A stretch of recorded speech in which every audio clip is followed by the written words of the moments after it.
The warning chassis system failure in the Porsche Cayenne means that there are issues with the air suspension, which are sometimes quite hard to locate.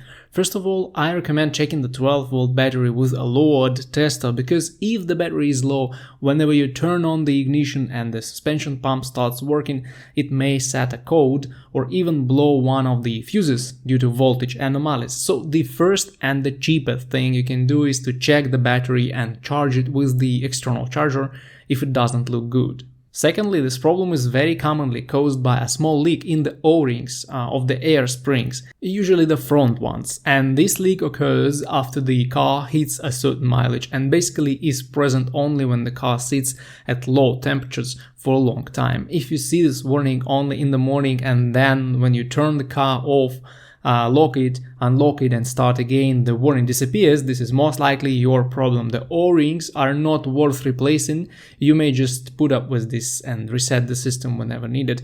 Once the weather is better, the problem will disappear. One more very common thing is the blown fuse for the suspension leveling system. This may happen because of a low battery or a leak in spring. The actual culprit for fuse failure is hard to identify, but after you replace the fuse, the system may keep working properly for some time.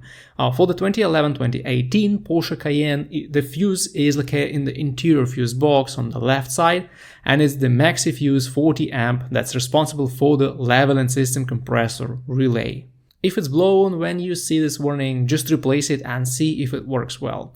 I know a Cayenne owner who replaces 2 or 3 fuses during every winter and saves literally thousands of dollars that he would spend on repairs. This has been working well for 3 years now. If this doesn't help, the problem is actually with a more serious air leak, either in the air spring O-ring or in the valve body of the air suspension system. In this case, you will need professional inspection and repairs because there is no DIY solution for this problem.